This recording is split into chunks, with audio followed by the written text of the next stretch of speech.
diter lho kula. Waduh. Nek sampun enten sing gadah keteng wingking. Oh ngono. Oh bisa.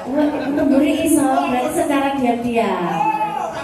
Mbak penyanyi. Dalem nggih? Kau. Sakniki setunggal mboten cekap nggih. Madalang ini kubur liar. Oh, madang. Rumijine lho, sampeyan krungu to, tulungaken enek sejenenge Bos Kacung iku ae loro.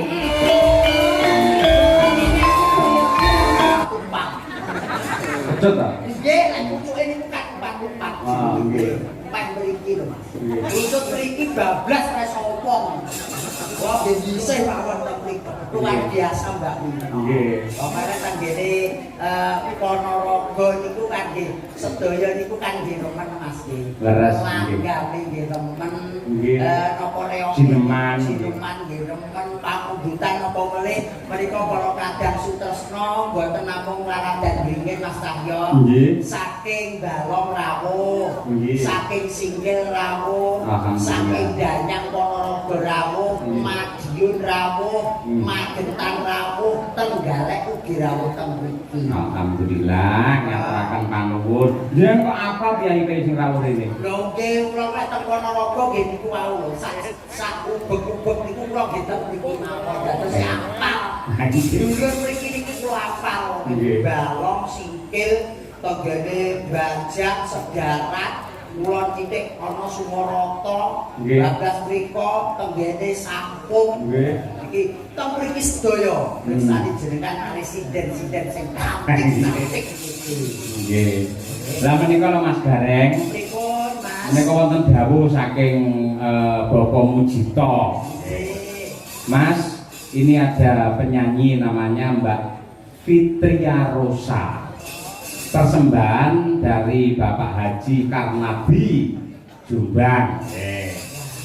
Mbak Fitri, Mbak Fitri. Mbak Fitri. Jadi sempat kesana migak. Oke, nggih. Tak dang. Oke, Mbak Fitri berpacu dalam Melodio.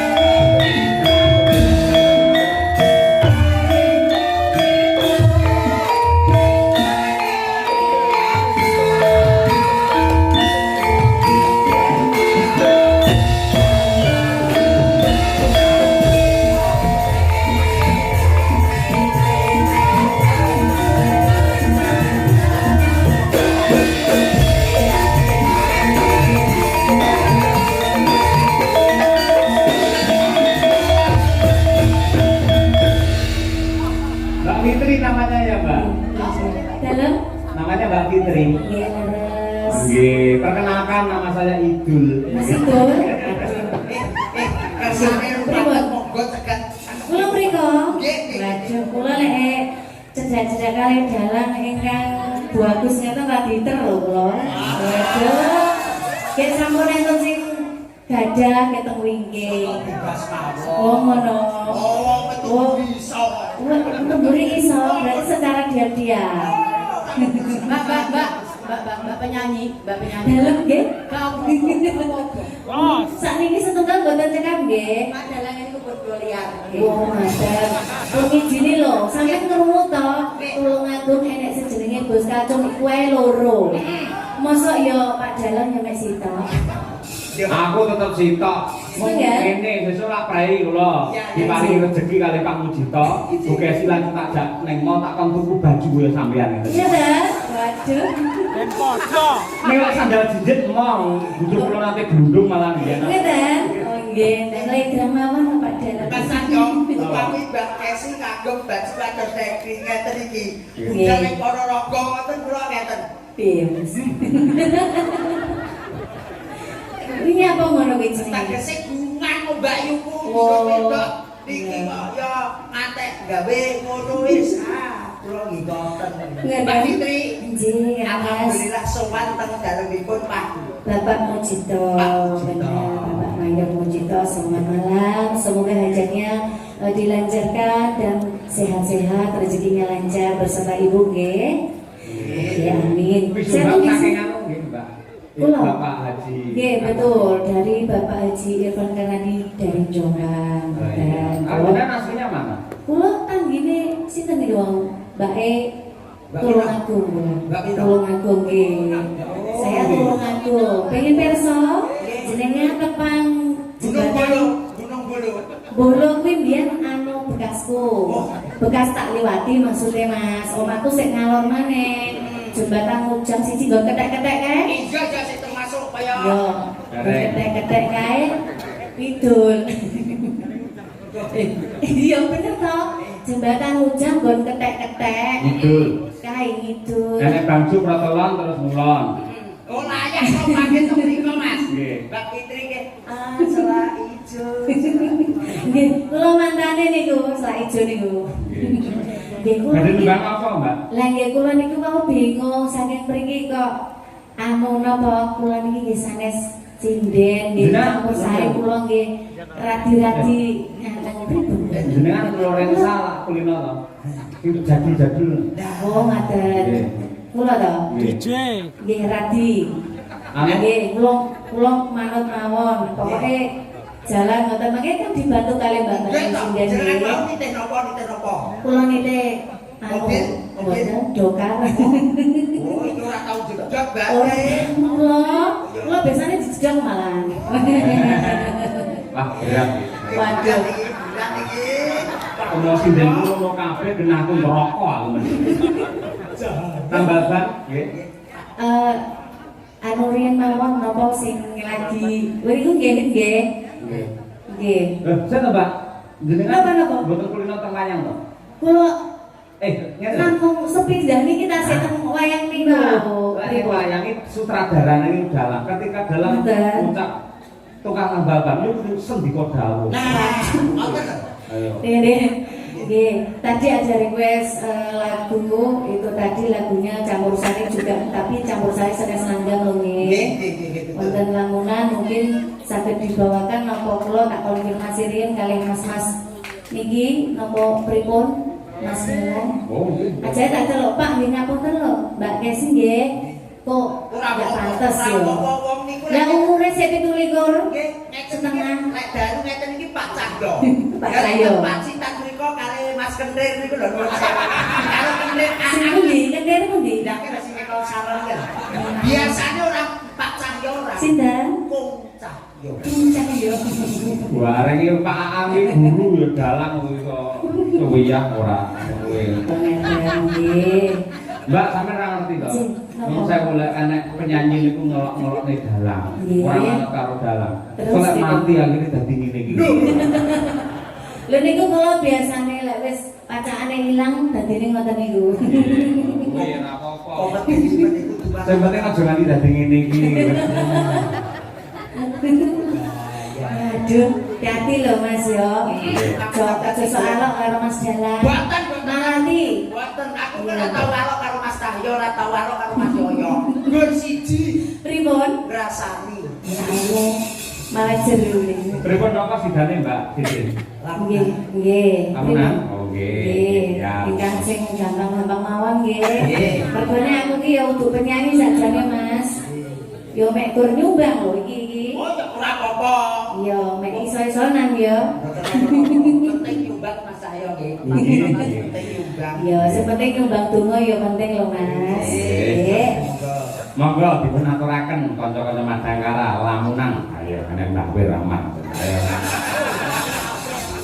Ayo. Satu kapataran. Enggak. Sing nyapa anteng langsung. Nggih to. Nyawan jenengan iki kula nggo mawon purwaren kok.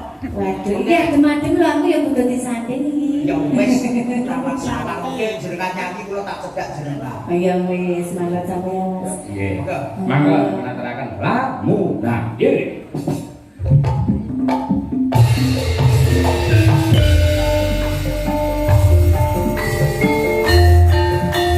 Joget ya Mas Garing.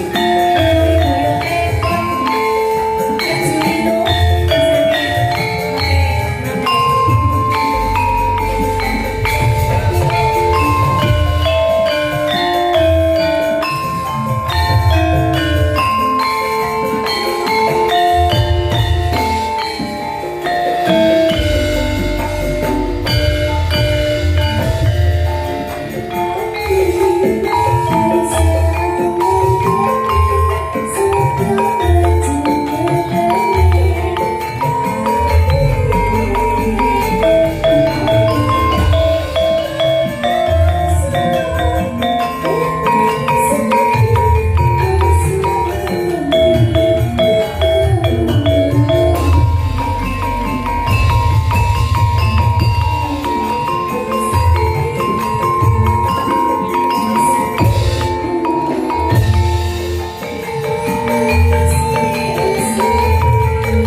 asline Banci.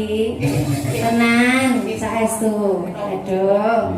Mas Gareng, niku wau joget pargoi to. Pargoi. Lah kok sampean sing kuat aku wis boyoken. Loh, jamumu kurang ampuh.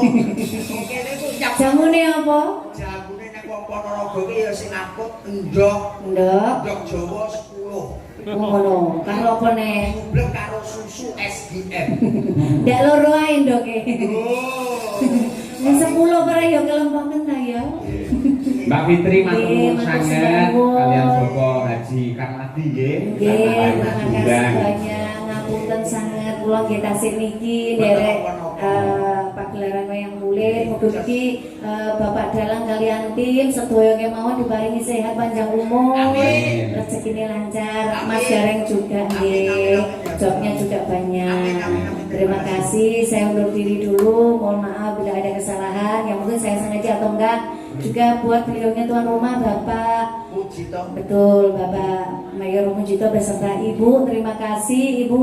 Tadi katanya ngantuk, tapi setelah ninggalin jenengan langsung ini, langsung semangat. Wow. Loh, maksudnya Ibu loh, Ibu Mujito, untuk aku. Iya Mas ya. Oke, kula pamit rumiyin, mungkin lancar sampai akhir acara nggih. Terima kasih. Assalamualaikum warahmatullahi wabarakatuh. Waalaikumsalam. Nggih. Mas Gareng nggih. Gandeng menika Ponorogo niku benten guyon bab lagon ya diaturke ning ya lakon aja nganti ditinggake. Saya niki bocah-bocah cilik niki mesti seneng kalih sabetan, seneng kalih lakon. Nggih leres Mas. Nggih. Nggih. sinumak sinong nggih rawuh mriki Mas. Nggih. Mangke dipun lajengaken goro-goro pokoke malah luwih hot full edan. Pengasih saka Hyang Agung muga-muga tambah sumanting ya, Mak. Ya, Mbak nek gelar cerita nyuwun izin Bapa Mayor Mujita mangke nggih perangipun anak kula ingkang bajeng kelas 1 SMP ingkang badhe nderek nyambut damel. Ya. Ya, ngatur pranama tak dherekake.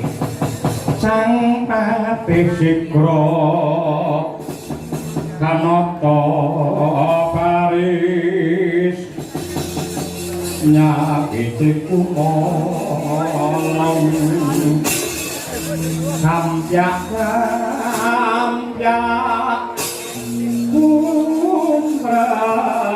kumrakut lampahe